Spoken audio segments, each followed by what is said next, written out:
En venant ici, j'ai décidé de ne m'attendre à aucune question particulière pour ne pas être surpris. J'ai regardé souvent, je trouve que dans le principe, c'est une très belle émission. Je ne suis pas du tout télé en général, mais là, j'ai souvent regardé, même souvent en retard, quand j'entends parler de ça. Oui, j'ai trouvé que c'était un bon concept. C'est d'ailleurs pourquoi, en venant ici, j'ai fait un peu le vide dans ma tête. Et puis, il y a un jeune là il y en a que je connais. Il y a un là dont j'ai oublié le nom, mais que je trouve souvent très teigneux. D'ailleurs, la dernière émission que j'ai regardée sur YouTube, il disait si tel invité était l'Afrique, voilà. Donc vous voyez un peu de qui il s'agit. Voilà, exactement, à quel moment.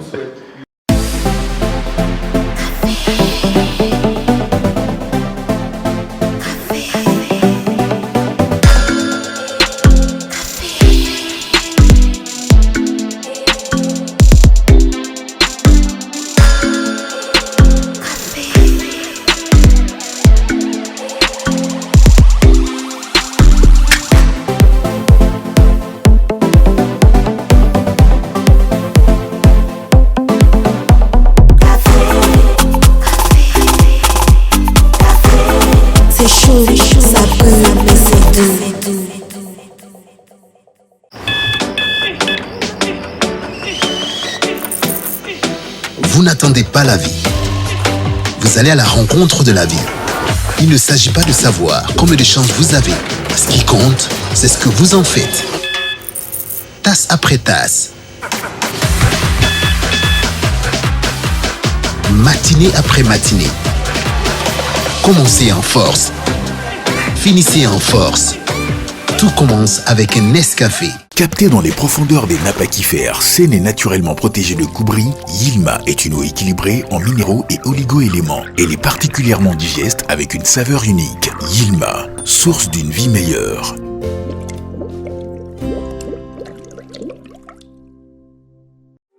En 2021, au Burkina Faso, nous restons les numéros 1 de la vente d'électronique de dernière génération. Nous mettons à la disposition de notre clientèle de plus en plus exigeante à la technologie de pointe, des téléphones portables et accessoires intelligents, des tablettes et écrans à affichage Retina, des caméras motorisées de surveillance connectées, des ordinateurs du futur, des câbles, des connectiques, des disques durs, des téléviseurs Android, des caméras numériques professionnelles, des drones. Parce qu'on n'arrête pas le progrès, nous ne saurons vous compter le futur. Nous y sommes déjà. Burkina Mobile. Apatar Makantari. Burkina Mobile SRL. Communiquez en toute sécurité. La fibre d'Orange est à Ouaga pour vous offrir une connexion très haut débit, plus rapide, plus stable, plus fiable. Jusqu'au 10 juillet, souscrivez à la fibre d'Orange pour profiter de la box à 40 000 francs CFA seulement et bénéficier de l'installation plus 2 mois de connexion gratuit. Pour plus d'informations, rendez-vous sur www.orange.bf/business ou appelez le 333. Orange. Bonjour, bienvenue au Grand Café, C'est un homme qui vient nous visiter aujourd'hui, mais avant, présentons nos chroniqueurs. Voici la belle Aude Cabré. Et là, je suis sublimé par la tunique qui nous sort aujourd'hui, le chat, mais c'est vraiment, grandeur nature. C'est du black. Merci. On a adoré. Et voici en 3 pièces, Salif Akeman, je crois que c'est pour respecter un peu l'invité qui vient, parce que celui qui vient a l'habitude de porter une toge. Et la toge, ça va aussi avec les jolis costumes, parce que ces gens-là sont bien mis. Voici Salif Akeman. Et notre coach, celui qui supervise toute la team jusqu'au bout des ongles, il s'appelle Zinaba Rasmane. Les amis, celui qui vient, c'est un visage bien connu du monde médiatique, c'est pas un journaliste. Attention, mais c'est un homme de droit. Un homme de droit qui prend la parole souvent publiquement pour opiner sur beaucoup de questions qui nous intéressent.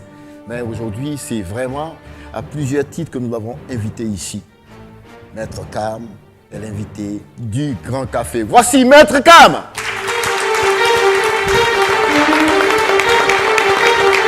Bienvenue. Installez-vous, maître. Bienvenue.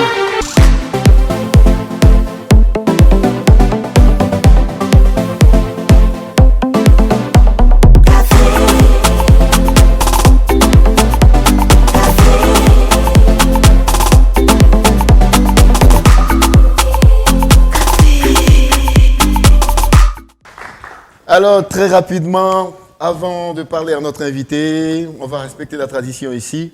On va pour les photos de la toile et on commence par M. Zinaba. Zinaba, qu'est-ce que vous avez vu sur la toile et qui vous a inspiré? Une capture. Oui, capture d'images, mauvaise nouvelle dans le monde artistique. Ouais. Depuis ce jour, l'artiste Eskeli, connu sous ce nom, l'homme qui a construit tout un mythe autour de lui dans ces derniers jours, mais surtout qui a été au début du coupé-décalé avec cette danse, le Konami, ce concept, le Konami, l'homme qui a été l'artiste Afrique de l'Ouest 2012 au Koundé, n'est plus. La nouvelle est arrivée, est tombée comme un coup près. On ne s'y attendait pas. On pensait encore à un autre buzz, à la manière comme on l'avait vécu et comme Eskeli avait le secret. Malheureusement, la nouvelle s'est confirmée. La télévision ivoirienne a confirmé l'information. Il est décédé dans la nuit du 24 au 25 août. Et malheureusement, la Côte d'Ivoire et le monde artistique perd un homme de talent, un chorégraphe de talent. On oublie souvent ce volet-là. Perd surtout un autre artiste après tout le malheur que la nation ivoirienne, ou du moins le monde de la culture et le monde des artistes a connu avec le décès de Arafat, de tous les autres DJ qui ont marqué cette belle épopée ivoirienne du coupé-décalé. Du coupé-décalé. Et c'est bizarre de savoir que c'est quelqu'un qui était vu ces derniers temps comme l'amuseur, le fou. Et pourtant, après sa disparition, on revoit nos archives pour lui reconnaître un talent certain dans la chorégraphie, dans la chanson, mais même dans la façon de communiquer aussi. Salif Akeman. Ouais. Salif Akeman, y a-t-il un deuxième sujet pour la toile ou c'est encore Zinaba?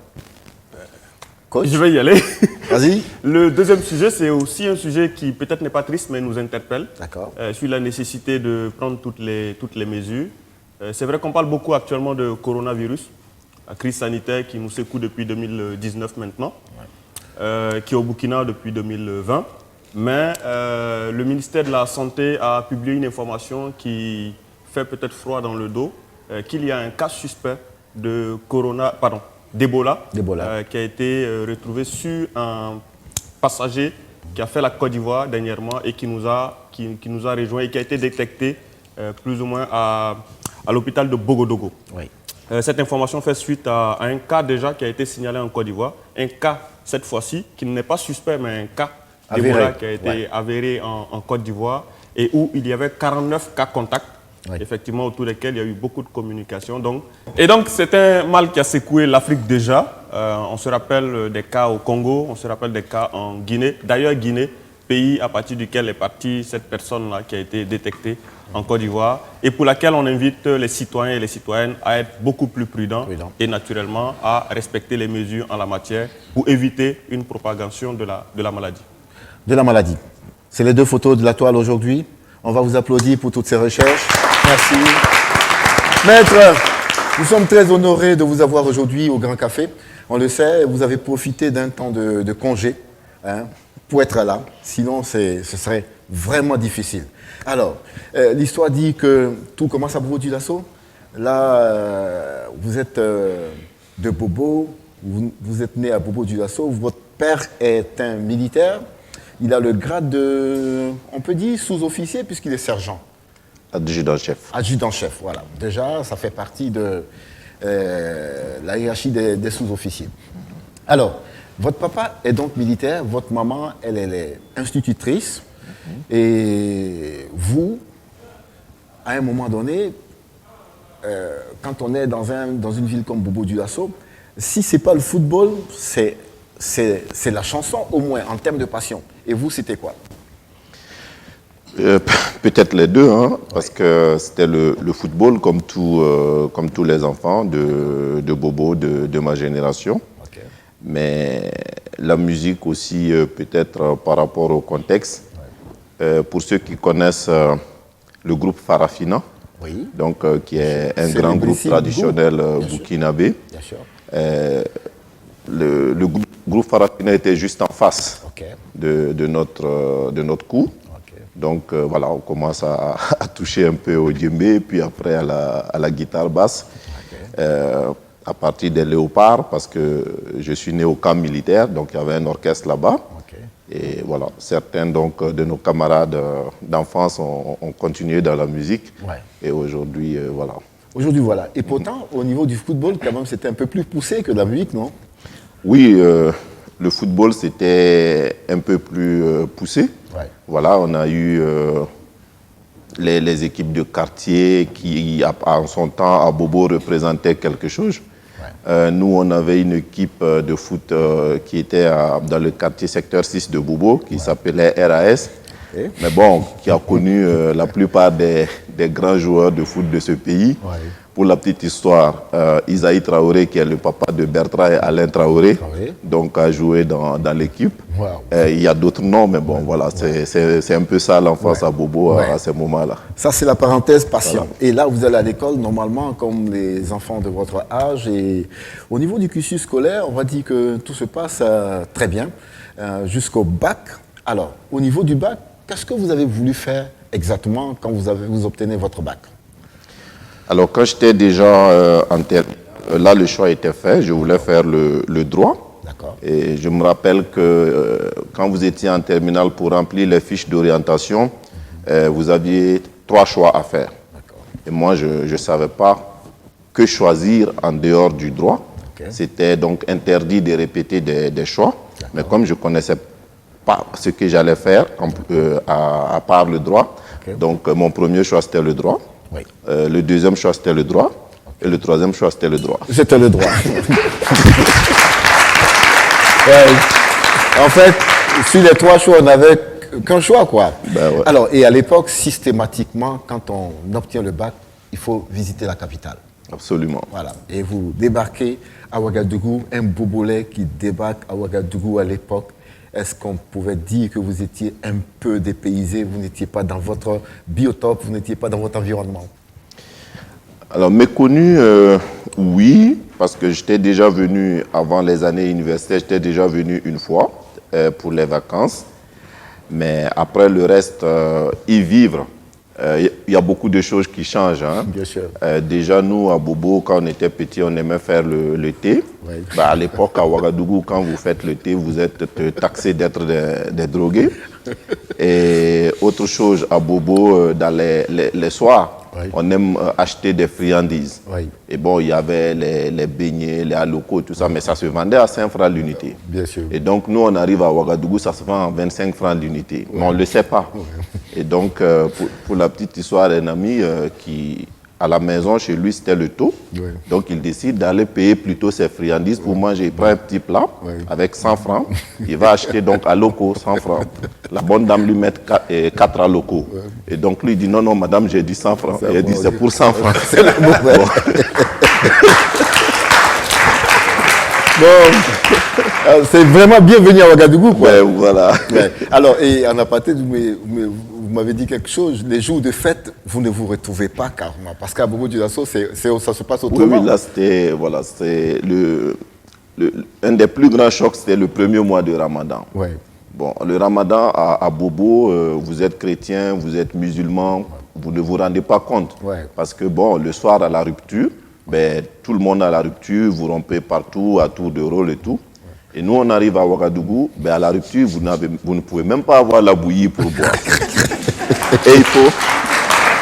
Et le pire, il faut acheter la bouillie. Ouais. Et quand vous allez acheter la bouillie à Ouagadougou, vous achetez la bouillie et le sucre. Et le sucre. Bon, c'est vraiment des bobolets à Ouagadougou. Alors, et petit à petit, on finit par s'adapter. Ben oui. Et par trouver ses repères. Exact. C'est l'université de Ouagadougou, une bonne ambiance. Vous retrouvez plein d'amis. Et le cursus va se passer vraiment dans de très bonnes conditions. Mais à l'époque, vous avez une façon de parler aussi. Vous dites, chaque année, il y a ceux qui vont à la session, il y a ceux qui passent. Oui. Et puis, il y a une 3e vague. Non, on avait comme ça, en cours d'année, on disait que la faculté, c'était la faculté de droit et des sciences politiques. Hein. D'accord. On disait que la faculté était divisée en 2 catégories d'étudiants. Voilà, ceux qui vont en session et ceux qui réussissent en juin. Et donc, on va plus loin. Ceux qui réussissent en juin, c'est divisé en 2 catégories d'étudiants. Ceux qui vont pour chercher la mention et ceux qui vont pour chercher à passer. Et donc, c'était comme ça des divisions, mais qui étaient très stimulantes parce que finalement, il y avait donc une espèce de concurrence au sein de la fac pour faire partie tout simplement de la bonne catégorie. Déjà ceux qui passent en juin, et ensuite, parmi ceux qui passent en juin, ceux qui cherchent la mention. Donc aujourd'hui, bon, jusqu'à présent, quand on se rencontre, on sait reconnaître les groupes, mais juste pour s'amuser. Mais vous étiez dans quel groupe, pour parler sérieusement? Bon, c'est... Pardon? Non, quand même le groupe qui cherchait la mention. Nous, avant, à l'époque... D'accord. À l'époque, à la fac de droit, il y avait l'admissibilité et l'admission. D'accord. Donc, quand on faisait l'admissibilité, bon, voilà, la plupart, enfin, ceux qui travaillaient dur, avec l'admissibilité, étaient déjà admis. Donc, quand vous allez à l'admission, c'est pour chercher la mention. C'est pour chercher la mention. Alors, il y a, si on faisait une petite comparaison, à l'époque, en première année, vous estimez un peu à combien d'étudiants? Alors, en première année, on était moins de 250. On était 230, je crois. Et c'était la seule université, d'ailleurs? Oui, c'était la seule université. Donc, la seule faculté. Voilà, les gens venaient de partout, du Burkina. Oui. Sidama, aujourd'hui, on peut compter combien d'étudiants? Il faut compter minimum 3000 étudiants à l'université. En première année. 5000, parce qu'en fait, si tu cumules CIAO et l'université Joseph Kizembo, c'est déjà 5000. Donc, ce n'est pas le même monde. Non, ça n'a rien à voir. Pas du tout. Alors, maître, et jusqu'en 4e année, la maîtrise, et puis tout de suite, vous pensez que vous pouvez servir en tant que magistrat. Il y avait donc un concours. On avait besoin de combien de magistrats à votre époque? Alors déjà, quand je finis, j'avais une autre ambition. Hein. Moi, je voulais être enseignant de droit. De droit. Donc voilà, j'ai travaillé pour ça parce qu'il y avait une bourse d'excellence. Et en juin, j'étais le seul de ma promotion à soutenir en juin. Malheureusement, je n'ai pas eu la bourse d'excellence pour des raisons politiques peut-être que j'ai appris plus tard. Mais bon, j'ai eu une bourse pour faire un 3e cycle. Et bon, je continuais. Puis, il y a un monsieur qui est là toujours, qui était un de nos profs. Il s'appelle Jérôme Bougouma. Bon, peut-être les gens le connaissent. Bien sûr. Qui était un aîné, mais un grand ami. Qui m'a dit, mais voilà, il y a le concours de la magistrature qui est lancé, il faut que tu passes ça, c'est une bonne profession. Mais j'y avais jamais pensé, en fait, en tant que tel. Donc, voilà, c'est comme ça que je dépose le concours. Et c'est comme ça qu'en 1996, je suis admis donc au concours de la magistrature. Vous êtes admis au concours de la magistrature. Alors, il y a quand même dans l'histoire de votre père une page sombre parce qu'il meurt dans des conditions assez troubles. Il a été assassiné. Assassiné. Oui. Et vous, d'aucuns même pouvaient penser que ça a pu susciter en vous l'envie d'intégrer le monde du droit. Mais non, ça n'avait rien à voir. Mais comme par hasard, vous tombez sur le dossier de votre père. Alors, ce n'est pas un hasard. Je savais quand même que mon père avait été assassiné, qu'il y avait un dossier en justice. Ma mère nous avait souvent parlé de ça. Une de mes grandes sœurs qui avait fait l'université nous avait expliqué comment elle avait souffert dans les couloirs du palais. Et donc, quand je suis admis dans la magistrature et que je vais en stage, on avait un stage en instruction, cabinet d'instruction. Et je ne sais pas, le hasard a fait que j'étais dans le cabinet du doyen des juges d'instruction. Donc j'entreprends, quand le juge n'est pas là, de fouiller les dossiers. Et donc je vois le dossier de mon père. Et je vois que le dossier est prescrit. Et il y avait plein de PV, comme quoi on ne retrouvait pas ma mère. Alors que ma mère avait un domicile fixe à Bobo et qu'elle venait tout le temps au palais jusqu'à se fatiguer et puis laisser tomber, quoi. Mais bon. Donc c'est prescrit, ça veut dire qu'on ne peut pas recommencer ce procès. Absolument. Alors, mais en même temps, vous qui êtes venu à la magistrature, parce que quand on vous lit dans certains médias, vous êtes venu pour tout ce que la magistrature représente comme noblesse en termes de justice. Mais vous constatez déjà une injustice vous concernant directement, puisque c'est l'injustice sur le décès de votre père. Ça ne vous a pas dégoûté tout de suite? Non, pas du tout. Au contraire. Je pense que l'engagement au sein de la magistrature de façon consciente ou inconsciente, vient un peu de là. Oui. Donc, moi, j'intègre la magistrature en 97, après donc l'école de formation. Et voilà, je suis juge. À ce moment-là, que faire pour que la justice soit égale pour tout le monde, les riches, les pauvres, les puissants, les faibles. Et donc, voilà, ça c'est un combat que nous avons mené dans la magistrature qui nous a conduit à créer dès 1999 le syndicat burkinabé des magistrats, dont j'ai été le premier secrétaire général, et qui s'est beaucoup battu, n'est-ce pas, pour une justice indépendante, efficace et humaine. Les mots n'ont pas été choisis au hasard, parce que quand on a vu et vécu l'inhumanité de la justice, l'injustice de la justice, on sait l'importance que ça peut avoir. L'importance que ça peut avoir. Et l'histoire, on la connaît tous. Après, c'est le magistrat qui va démissionner pour des raisons peut-être qu'on va évoquer ici avec mes chroniqueurs, et qui va se retrouver dans la toge de l'avocat et qui va connaître bien de dossiers. Et après, on connaît votre engagement dans ce mouvement, le balai citoyen, et dans le sens qui a participé aux élections dans notre pays, même si la moisson ne fut pas à la hauteur de ce que vous attendez. Ça a été un échec. C'est déjà ça que de participer et de prendre et de constater la réalité des choses à l'intérieur d'un parti ou d'un mouvement. Les bonnes questions vont commencer, et tout le monde le sait, c'est toujours avec mes chroniqueurs. Et ça commence toujours par un Nescafé. Monsieur Zinaba Rasmane, maître à vous. Maître Kam, bonne arrivée. Bienvenue dans le fauteuil rouge. D'habitude, ce sont les juges qui sont dans la bonne posture, qui sont dans cette posture-là, et qui posent les questions soit aux prévenus, j'espère que j'utilise les thèmes techniques adéquats, ou soit aux témoins, pour avoir la substance qu'il faut pour se faire une idée. 11 ans dans la magistrature, démission en 2006, décembre 2006. Et quand vous partez de la magistrature, vous faites une interview avec le Faso.net où vous dites que vous avez démissionné de la magistrature par amour pour la magistrature. Pour la justice. Et pour la justice. D'accord. Ironie du sort, on ne comprend pas cette formule. N'est-ce pas parce que derrière la magistrature, il y a le profil ou le métier d'avocat qui est beaucoup peut-être plus lucratif et qui vous a incité à partir, ou bien parce qu'effectivement il fallait partir à cette étape-là. Et d'ailleurs, quand on a un amour pour quelque chose, on a un amour pour la justice, et qu'on est dans l'instance où il faut transformer les choses, il faut opérer sa révolution, pourquoi partir?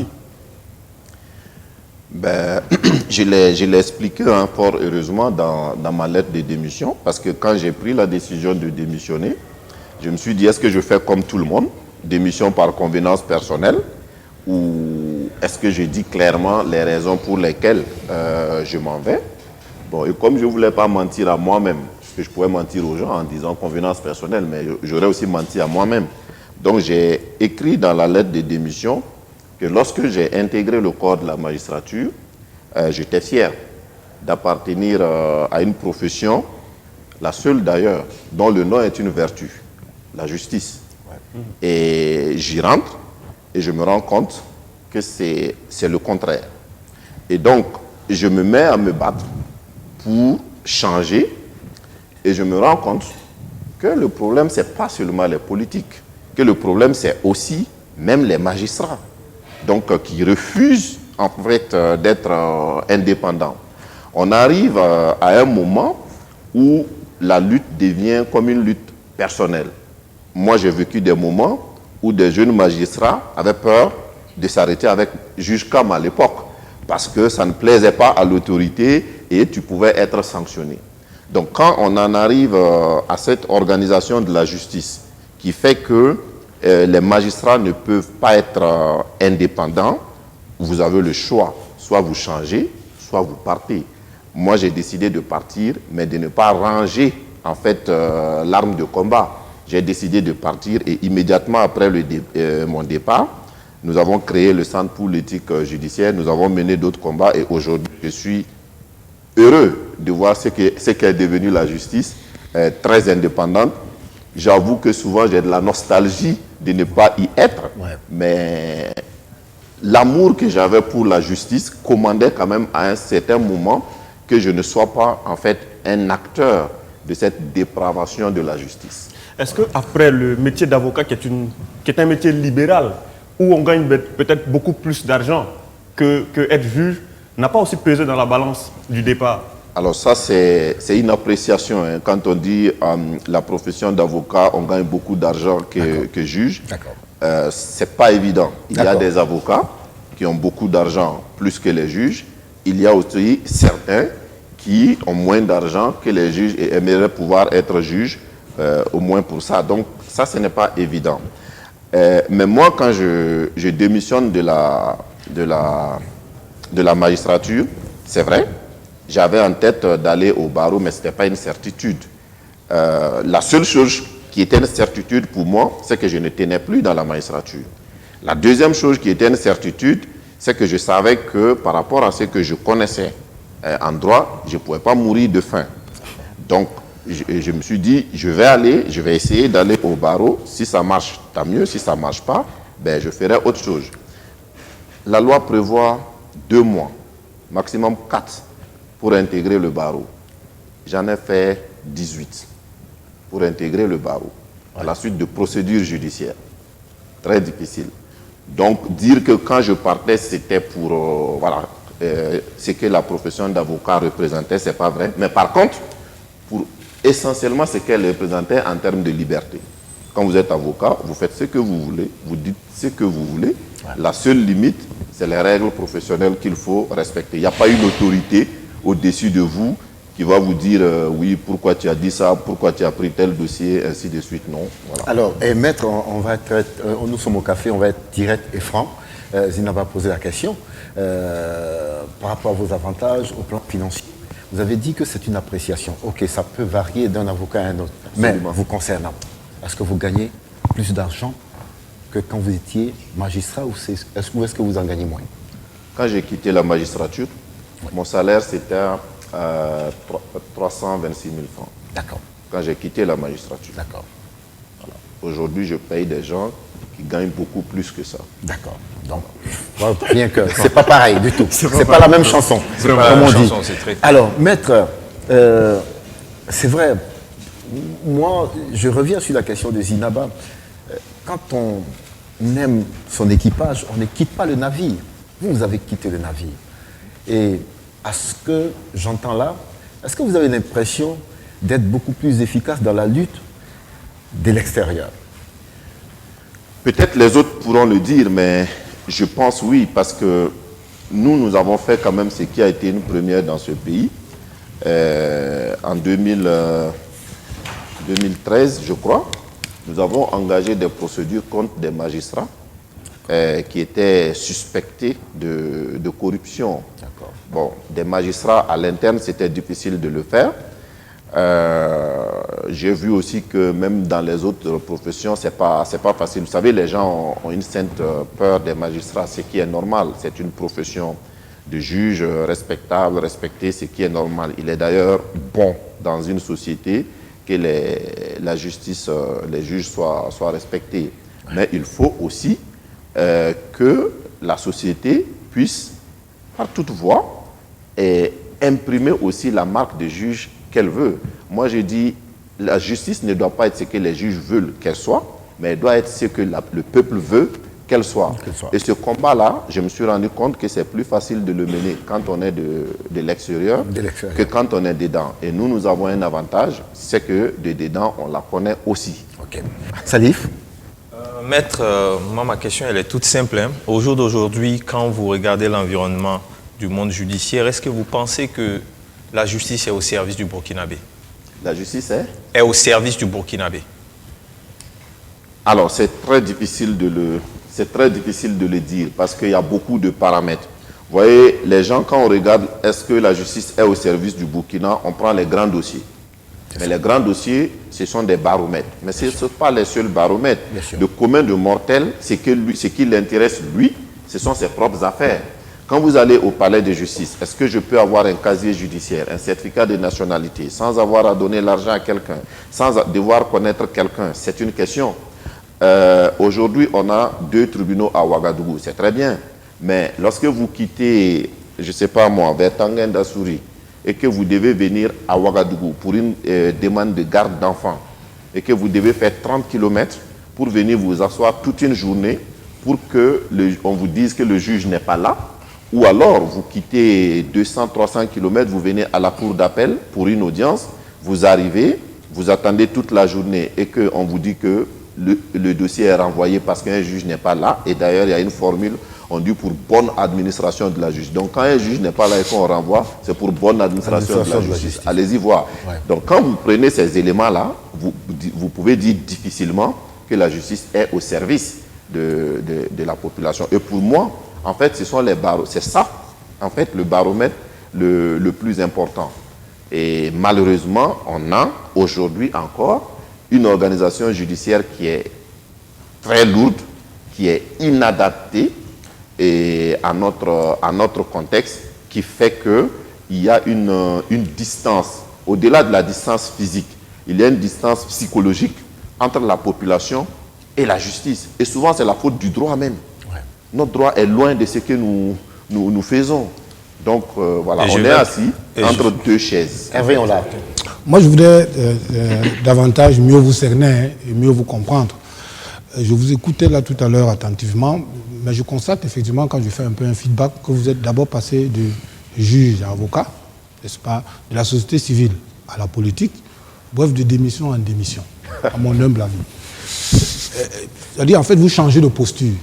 Et puis, vous avez même déclaré à un moment donné, pendant l'insurrection, vous avez accusé même les pouvoirs exécutifs à une certaine époque.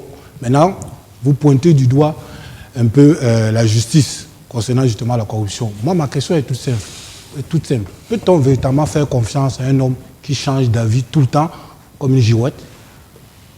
Ça aussi, ça dépend de où on met le curseur. Parce que moi, je considère qu'il n'y a pas un changement d'avis. Quand vous prononcez quelque chose. Moi, je suis là en face, il y a une tasse rouge qui est devant moi. Ouais. On me demande quelle est la couleur de la tasse, je dis elle est rouge. Ouais. Mais s'il y a une tasse bleue qui est devant moi, on me demande quelle est la couleur, je vais dire la tasse est bleue. Ouais. Je ne vais pas dire la tasse est rouge parce que j'avais dit déjà que la tasse est rouge. Alors, je termine, commence par la fin. Lorsque aujourd'hui je dis qu'avant j'accusais l'exécutif et qu'aujourd'hui j'accuse les juges, parce que les textes ont changé. Avant, quand vous prenez les textes d'organisation de la justice, le ministre de la Justice avait tout pouvoir sur les juges. Il les nommait, il les dénommait, si on peut les dire ainsi. Il avait le pouvoir disciplinaire sur les juges. Et moi, je me souviens, par exemple, que dans un dossier que nous avions, au moment où on devait prendre la décision, le téléphone du président sonne. Il raccroche, il dit c'est le ministre de la Justice. Il nous dit de faire ça. Pour la petite histoire, on avait fait ça. Quand il a dit de faire ça, on a pris la chemise du dossier, on a barré et on a fait autre chose. Le mois qui a suivi, on a enlevé le président du tribunal. Donc, quand la justice ne fonctionne pas bien dans ces conditions-là, c'est le pouvoir politique, c'est le pouvoir exécutif. Aujourd'hui, les textes de la justice ont changé. Nous avons une des justices les plus indépendantes du monde.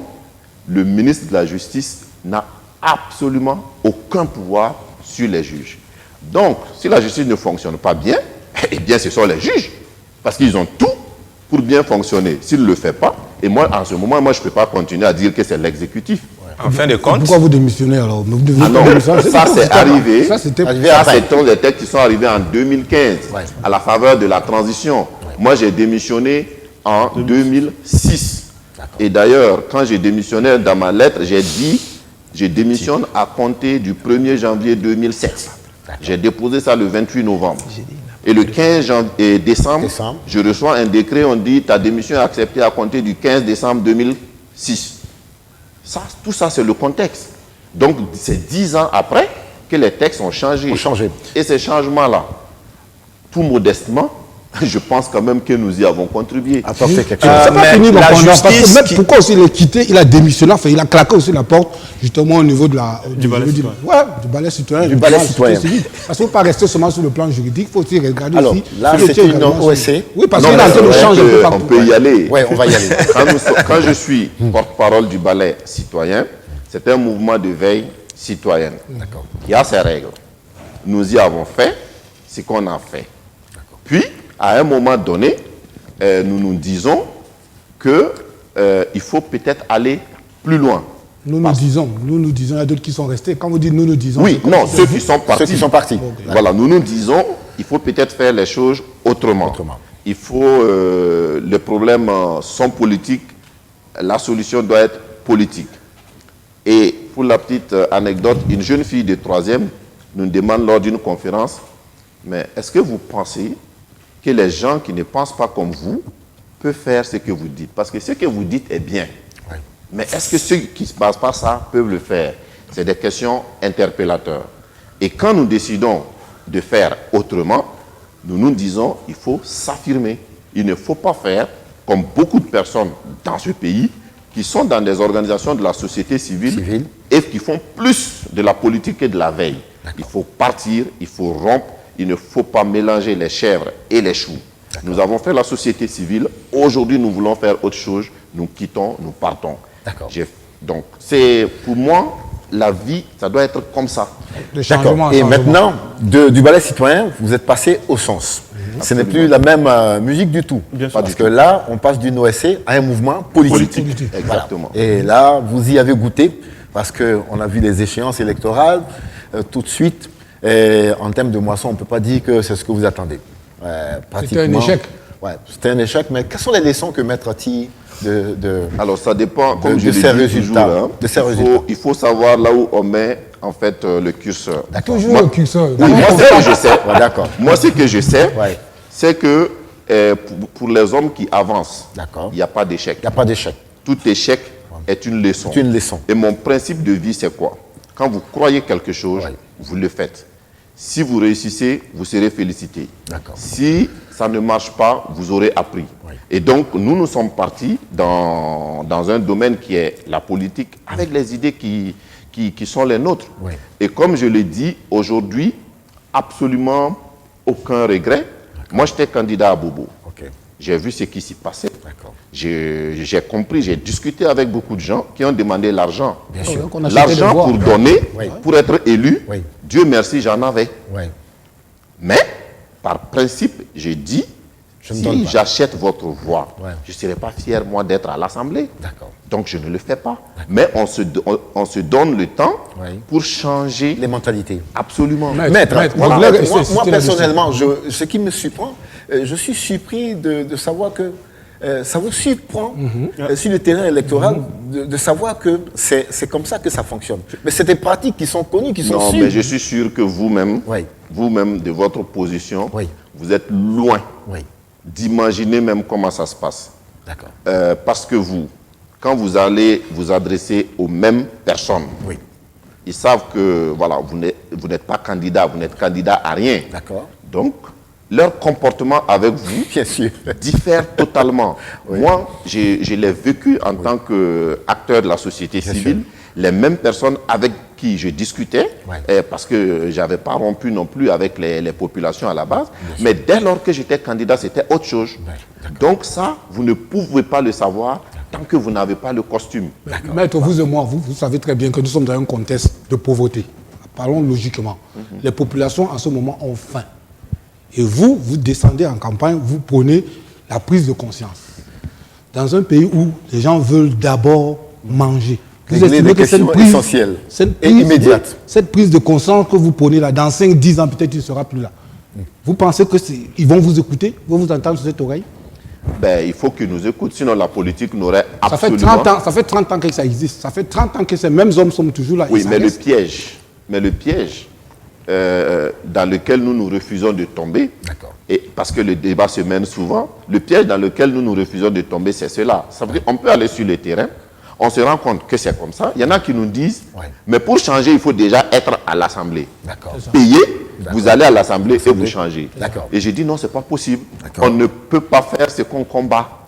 Donc le chemin en ce moment va être plus difficile, mais vous le faites. Vous voyez, nous allons dans un village où pour faire 10 km, il faut mettre, si vous voulez aller avec les véhicules, vous mettrez 45 minutes, 10 km. Et ils sont réunis, quand on veut parler, ils nous disent, il faut donner l'argent. Et nous demandons combien? 1000 francs par personne. 200 000 francs. Nous avions ça dans la poche. Mais nous leur disons, mais c'est parce que vous prenez tout le temps 200 000 francs qu'on ne peut pas rouler, venir chez vous. Parce que moi, je vous donne 200 000, vous me votez, mais je ne viens plus vous voir. Ce que je veux, c'est que vous dites que je suis un mandataire et qu'on le fasse ensemble. Mais aujourd'hui, ces gens, ils n'ont peut-être pas voté, mais c'est quelque chose qui est resté dans leur tête. Ils ont voté pour ceux qui ont donné de l'argent. Pardon? Peut-être que ce soit resté dans leur tête. Forcément, parce que dans 5 ans, leur situation ne va pas changer. D'accord. Oui, ça ne change depuis pratiquement 30 ans. En tout cas, maître, sincèrement, je vous dis quelque chose. Quand je lis un peu, quand j'écoute les gens du sens, et Dieu se sait, j'ai beaucoup d'amis à l'intérieur de ce mouvement. J'avoue que je suis séduit par les vertus qui sont prônées à l'intérieur de ce mouvement. La morale, la droiture et tout ce qui est joli. Mais après, avec du recul, vous vous donnez combien de temps pour que ce soit ancré vraiment dans les mentalités des Burkinabés, dans un contexte, comme Hervé, on l'a décrit, où le principal, l'immédiat, pour beaucoup de Burkinabés, c'est de gérer le quotidien. Et le quotidien, c'est de manger, c'est de boire et se soigner. Écoutez, nous disons que, vous voyez les choses, moi sincèrement, la cible que j'ai, ce n'est pas ces personnes qui ont été totalement corrompues. Quand je dis corrompues, je ne veux pas dire achat de conscience, mais qui ont été dénaturées. Voilà, qui ont été dénaturées par la politique.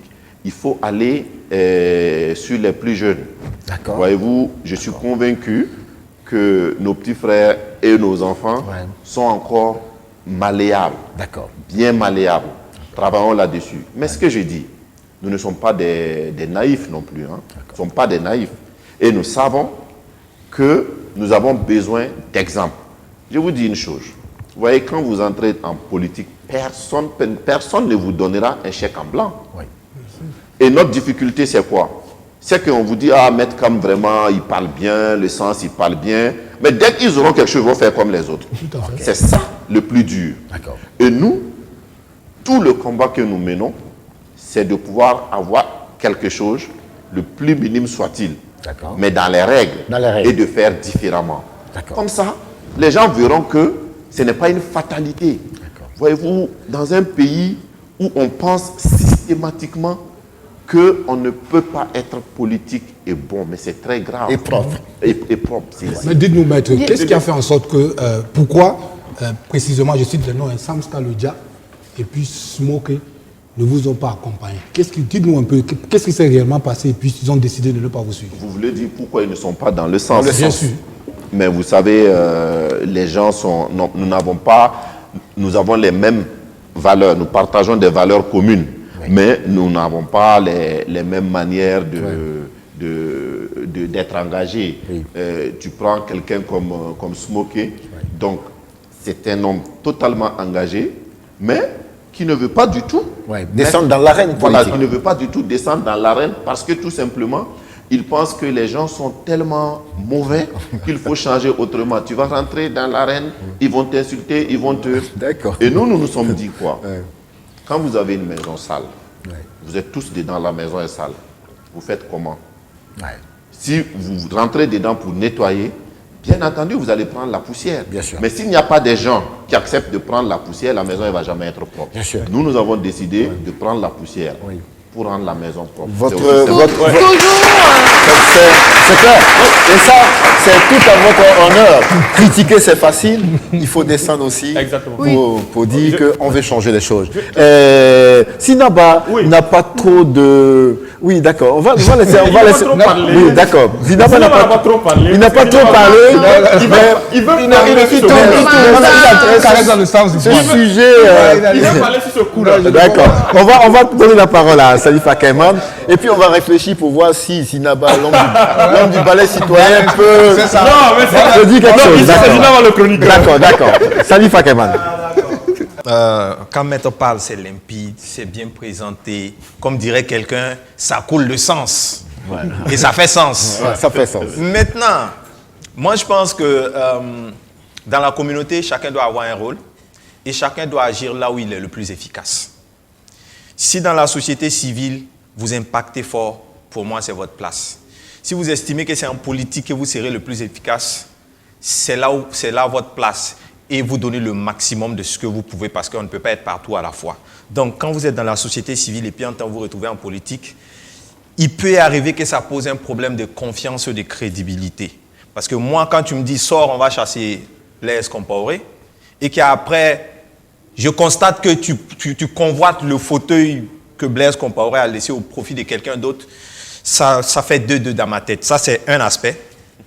L'autre aspect, c'est ma grande surprise quand j'ai vu l'onde de choc qui a traversé Sens, quand Sens est sorti bredouille des élections.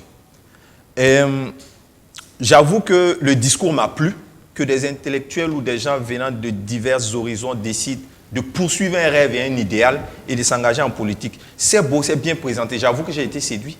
Mais j'ai été touché par ce que je vais appeler une sorte de naïveté politique. De penser que sortir du bois quelques mois avant les élections, se jeter dans la course et espérer avoir 1 ou 2 députés, j'avoue que j'ai été surpris que le score vous ait mis dans cet état-là. Parce que pour moi, c'était une élection pour la visibilité et pour faire voir ou faire connaître le mouvement ou le parti. Ouais. Mais pour les intellectuels que j'ai vus, les gens pour qui j'ai un grand respect, quand je vois qu'après ça vous a choqué de ne pas avoir des députés, je me suis dit, c'est la mangeoire, il cherchait ou quoi? Je me suis dit, je suis quand même surpris qu'il soit autant touché, quoi. Ouais. Non, mais bon, après, ça se comprend. Nous avions beaucoup plus de personnes qui n'avaient jamais fait la politique. Ouais. Beaucoup de personnes qui n'avaient jamais pensé qu'ils allaient s'engager en politique. Ouais. Et les gens sont allés sur le terrain. Donc, ils ont vu, pour certains, ce qui se passait. Et peut-être qu'ils ont eu la faiblesse de penser que le Burkinabé, tous les Burkinabés, étaient toujours Burkinabé, pays des hommes intègres, que les gens allaient faire ce qu'ils ont dit. Donc, ils ont été surpris. Mais en ce qui concerne, moi, en tant que coordonnateur, je n'ai pas attendu, je vais dire, les résultats ouais. Pour faire un appel aux militants de constater que c'était ce que nous avons fait pour un départ était déjà un bon départ. Oui, donc, et puis, voilà, les gens se sont remobilisés. Mais le choc est lié aussi à ce que les gens ont vu sur le terrain. Comme quoi, entre la théorie et la pratique, ouais. Il y a tout un océan. Ouais. Ben oui, peut-être, pourquoi pas. Oui, entre la théorie et la pratique, il y a tout un océan. Je partage ce que Salif dit. En même temps, quand on fait une lecture beaucoup plus globale, mais excusez-moi, est-ce que je peux, parce qu'il avait dit un aspect là, oui. Quand on est de la société civile oui. Et qu'on bascule. Oui. J'ai dit, mon homo va dire encore que, mais moi, j'ai dit tout, qu'est-ce que est le principe? Moi, vous pouvez retourner dans tout ce que j'ai fait depuis les années universitaires. Moi, j'ai toujours considéré la vie comme une école. Donc, j'ai toujours considéré la société civile comme aussi une école de formation. Et je considère, ce que j'ai dit, oui. C'est qu'il ne faut pas faire de mélange de genres. Vous avez des expériences. Après, si vous estimez oui. Que vous pouvez le valoriser ailleurs, vous y allez. Oui. Moi, je serai content le jour où ceux qui ont fait leurs armes dans des organisations de la société civile. Comme le ballet citoyen, viennent en politique et mettent en œuvre ce qu'ils ont toujours dit, je serais heureux que des leaders syndicaux qui ont toujours défendu un idéal viennent en politique et font la même chose. Allez-y allez-y voir les Chavez, ce qu'ils ont pu faire pour leur pays, c'était des leaders syndicaux. Ils sont venus en politique et le pays ne les regrette pas. Il y a aussi d'autres qui ont démissionné en politique. N'oubliez pas que ce n'est pas la fin, parce que même en politique aussi, on peut démissionner. Absolument. Croyez-moi que nous pensons que la politique, ce n'est pas une profession. Et moi, quand je vois ce que ça prend, Je souhaite vraiment pouvoir impacter et après passer à autre chose. Voilà. Alors, Oui, la réalité et les faits, c'est tout à fait juste. Et quand on fait une analyse sereine et sérieuse, on peut se retrouver en tout cas en train de constater dans les faits ce qu'on a pensé dans la théorie. Malheureusement, dans ce que vous dites, et à la décharge de commandant et de Salif, j'ai l'impression que la réalité du terrain politique vous a un peu surpris. Tout à fait. D'où la question de la naïveté. Est-ce que quelque part le mouvement Sens ne s'est pas retrouvé dans une forme de naïveté en allant en politique pour se dire que le capital sympathique qu'on a acquis dans la société civile, nous allons le transposer dans le monde politique, au point d'avoir des députés tout de suite et maintenant, et peut-être même de se proposer comme candidat à la présidentielle. Non, là, vous vous trompez gravement. L'autre volet de la question, c'est de voir aujourd'hui effectivement que, et nous on a reçu Awadi dans ce même plateau, on a reçu Valsero dans ce même plateau, qui sont deux personnes diamétralement opposées. Vous êtes beaucoup plus dans la posture Valsero que Didier Awadi. Pourquoi cette jeunesse qui se réclame de l'idéal de Sankara, qui naturellement a transformé les choses en allant dans le jeu politique, en étant président, pourquoi cette jeunesse-là a encore peur d'y aller fondamentalement dans le jeu politique, comme vous l'avez fait, comme Valsero l'a fait, et que Awadi et tous les autres hésitent à faire le pas. Non, mais vous savez, c'est normal. Si on prend 10 personnes, ils ne peuvent pas avoir les mêmes manières de lutter, les mêmes manières. Ce n'est pas possible. Donc, dans le même groupe, moi, je me reconnais d'une proximité, n'est-ce pas, idéologique avec ces personnes-là. Mais je suis tout à fait d'accord et je comprends parfaitement qu'eux ne veuillent pas faire le pas et que moi, je veux faire le pas. C'est comme ça la vie. Ce que je disais, c'est que vous vous trompez, mais dangereusement, quand vous pensez que notre déception vient du fait qu'on pensait qu'il y avait un capital de sympathie qui devait être transformé. Non, ce n'est pas ça le problème. Le problème est que des gens vont prendre 1000 francs et ils vont voter pour 5 ans. C'est ça. Parce que nous quand nous partions... Mais ça, c'est pas nouveau. Excusez-moi. Quand nous partions, nous abordons les populations. Nous leur disons, vous avez par exemple des problèmes. Et combien de Burkinabés ont des soucis? Nous avions un agenda législatif. Lorsque nous le présentons, mais les gens ils sont d'accord dans le fond. Mais ils ne votent pas pour ça. C'est ça qui fait la surprise. Mais ça nous montre un autre défi, un autre travail à faire. Donc c'est ça. Mais la déception, c'est pas que bon, voilà, mettre Cam dès qu'il va être candidat. Non, c'est pas ça. Mais c'est encore plus grave quand vous dites ça. Mais c'est ça la réalité. Oui, parce que je vous dis que pour avoir parcouru la brousse un moment, vous allez dans un environnement, le mec il a un t-shirt de tel parti, il a le t-shirt de l'autre parti. Aujourd'hui, dans le cabaret avec le t-shirt du parti X, demain il va au champ avec le t-shirt du parti B. Ça ne veut pas dire qu'il a pris ce t-shirt pour voter, mais on lui donne un habit qu'il n'achète pas. Et au marché, cet habit a un coût. Quelle que soit la tête du bonhomme qui est dessus, ça lui fait quelque chose dans sa garde-robe. Après, nous en ville, on dira qu'on l'a acheté. Alors qu'il faut être dans son paradigme pour comprendre pourquoi il accepte ça et il réclame ça. Voyez-vous, c'est une analyse. Non, c'est une analyse parmi... Mais qui est totalement erronée. Parce que quand vous pensez que le mec, il peut prendre le t-shirt, il peut prendre l'argent et aller voter pour une autre personne, c'est que vous n'avez pas côtoyé les gens et que vous ne les avez pas compris. Parce que dans les villages, il y a des gens qui vous disent, quand il prend l'argent, il s'estime obligé de voter. C'est une question de dignité. Quelque part, prendre l'argent, c'est un problème, mais il estime que s'il n'allait pas voter, il ne devait pas prendre l'argent. Donc quand il prend l'argent, il vote. Mais ça, il faut le savoir. Nous raisonnions comme vous. Mais aujourd'hui, on ne raisonne plus comme ça. C'est un des aspects. Ce que j'ai sorti, c'est juste un point. Alors, elle va prendre la parole. La seule dame, si c'est pas grave. Faisons-lui cet honneur. Elle n'a même pas encore parlé. Même pas. Oui, avant ma question, je voulais dire à Salif que c'est un autre débat. Ça, c'est le débat sur le fait que la démocratie est pour les lettrés. Pour pouvoir appliquer la démocratie, il faut que les gens puissent comprendre le programme qui est présenté et qu'ils puissent choisir le programme qui sera le mieux pour eux. Malheureusement, des populations pas lettrées ne peuvent pas vraiment comprendre ça. Et moi, je pense que c'est surtout ça le problème sur la démocratie ici au Burkina. Une autre erreur sur laquelle je peux revenir. On va s'éloigner du truc. Oui, parce qu'elle n'a pas la question. Ma question, c'est sur votre passage sur RFI, récemment, il n'y a pas longtemps, où vous aviez dit que vous aviez la certitude sur la participation de l'ex-président Blaise Compaoré dans l'assassinat de Thomas Sankara et vous disiez que vous vouliez le faire extrader pour pouvoir participer au procès et tout, qu'il reprenne de ses actes.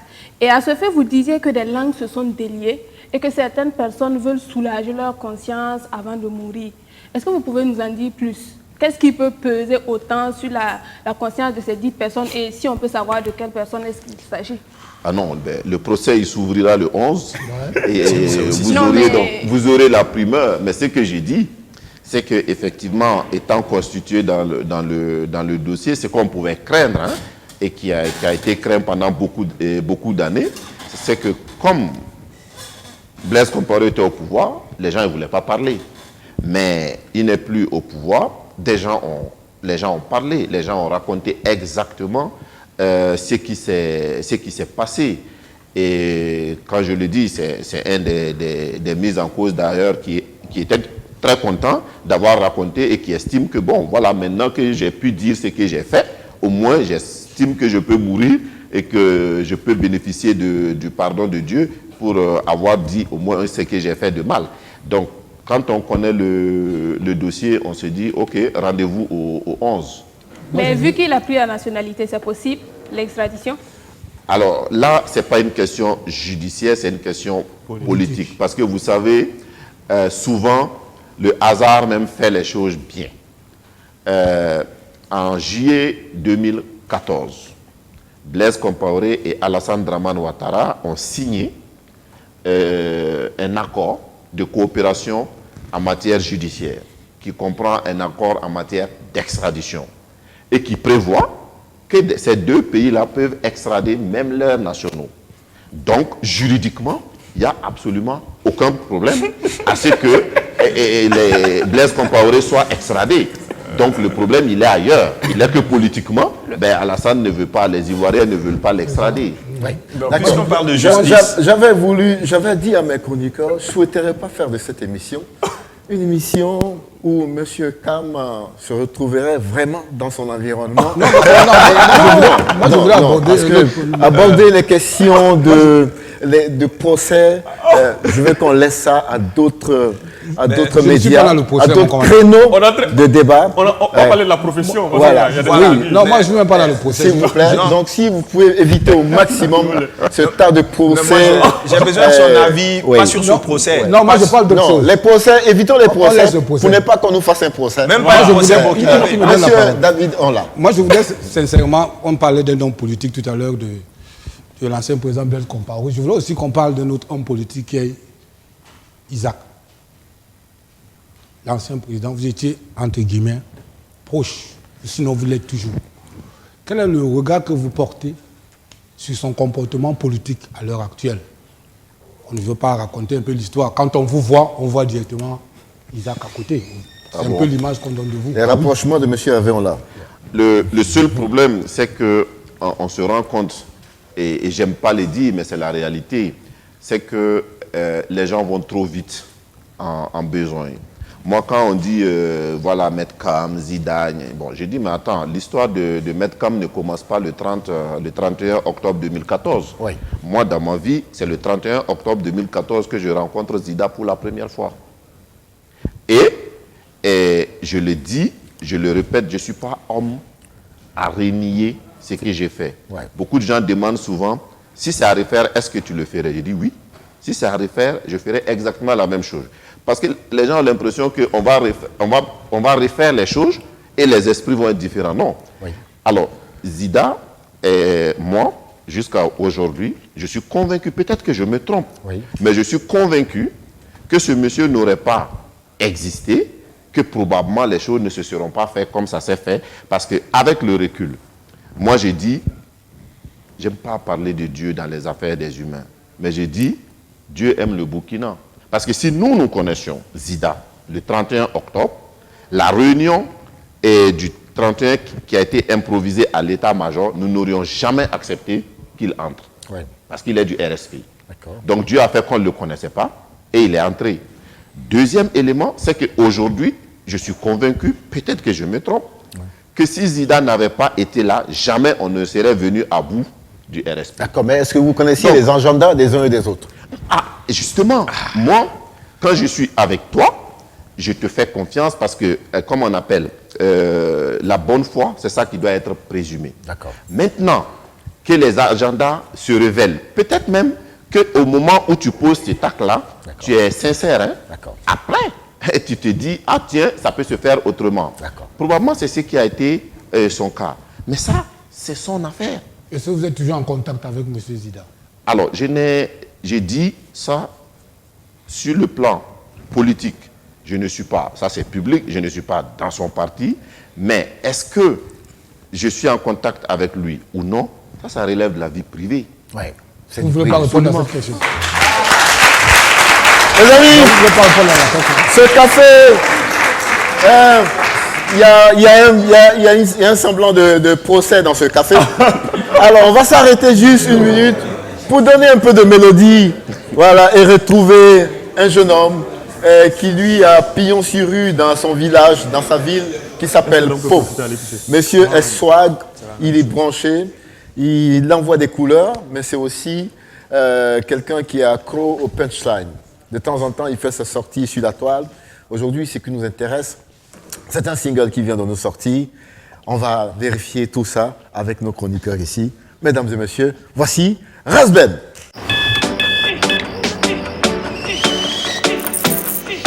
Vous n'attendez pas la vie.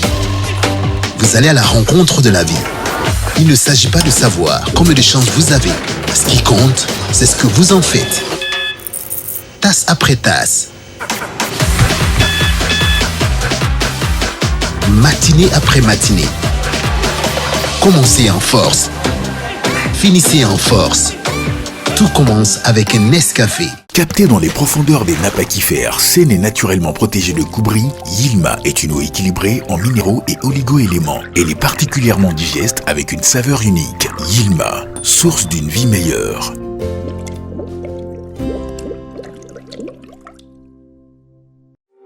En 2021, au Burkina Faso, nous restons les numéros 1 de la vente d'électronique de dernière génération. Nous mettons à la disposition de notre clientèle de plus en plus exigeante à la technologie de pointe, des téléphones portables et accessoires intelligents, des tablettes et écrans à affichage Retina, des caméras motorisées de surveillance connectées, des ordinateurs du futur, des câbles, des connectiques, des disques durs, des téléviseurs Android, des caméras numériques professionnelles, des drones. Parce qu'on n'arrête pas le progrès, nous ne saurons vous compter le futur. Nous y sommes déjà. Burkina Mobile. Apatar Makantari. Burkina Mobile SRL. Communiquez en toute sécurité. La fibre d'Orange est un Waka pour vous offrir une connexion très haut débit, plus rapide, plus stable, plus fiable. Jusqu'au 10 juillet, souscrivez à la fibre d'Orange pour profiter de la box à 40 000 francs CFA seulement et bénéficier de l'installation plus 2 mois de connexion gratuit. Pour plus d'informations, rendez-vous sur www.orange.bf/business ou appelez le 333. Orange.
Reste là. Bienvenue, cher ami, au café. Merci. Oui. En fait, tu nous avais habitués à quelque chose, des clashs tous les jours sur les réseaux sociaux, et puis après, tu disparais. Tu disparais et tu vas nous sortir un joli clip comme ça. Cher ami, c'est ce qu'on attend de toi. Merci, mon grand. Hein? Merci beaucoup. Ça va clasher toujours ou bien ça va aller dans ce sens? Non, on va aller dans ce sens, tout droit. C'est vraiment ce qu'on attend de vous.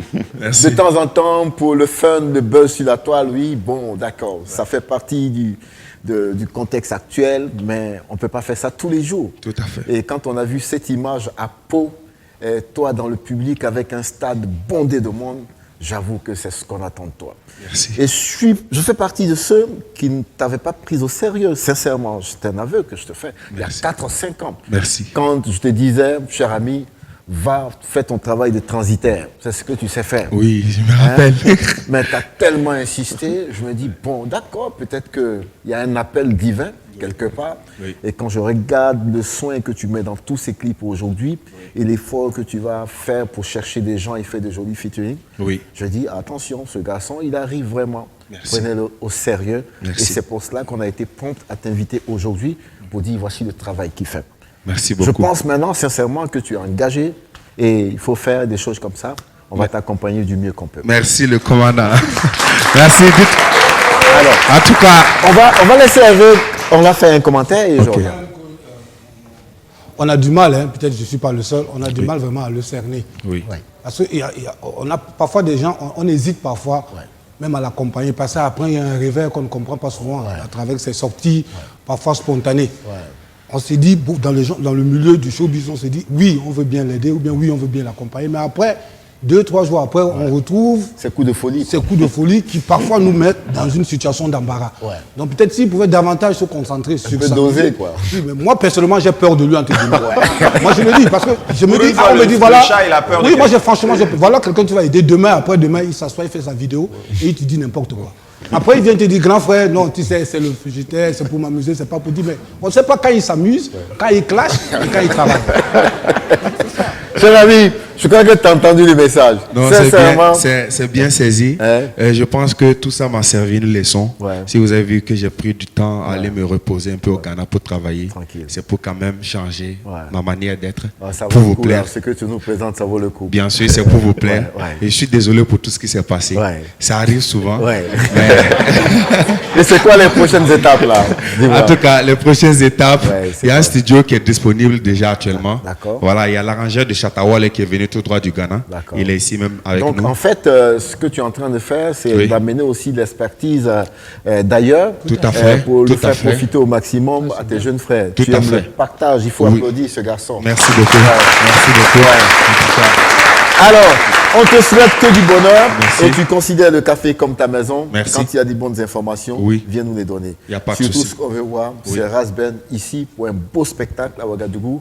On sera derrière toi et on fera en sorte que Hervé n'est pas plus peur. Non, Inch'Allah, d'ici décembre, nous l'avons déjà programmé. Et que ça va arriver ici. Merci. Merci beaucoup, cher ami. Merci bien.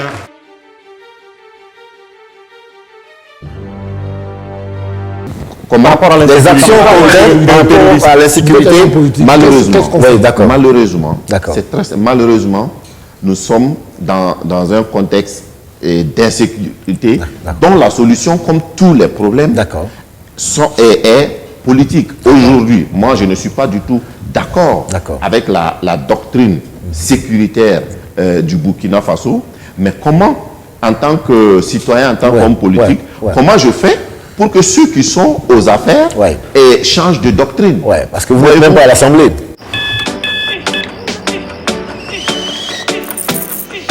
Vous n'attendez pas la vie. Vous allez à la rencontre de la vie. Il ne s'agit pas de savoir combien de chances vous avez. Ce qui compte, c'est ce que vous en faites. Tasse après tasse. Matinée après matinée. Commencez en force. Finissez en force. Tout commence avec un Nescafé. Capté dans les profondeurs des nappes aquifères, saine et naturellement protégée de coubris, Yilma est une eau équilibrée en minéraux et oligo-éléments. Elle est particulièrement digeste avec une saveur unique. Yilma, source d'une vie meilleure.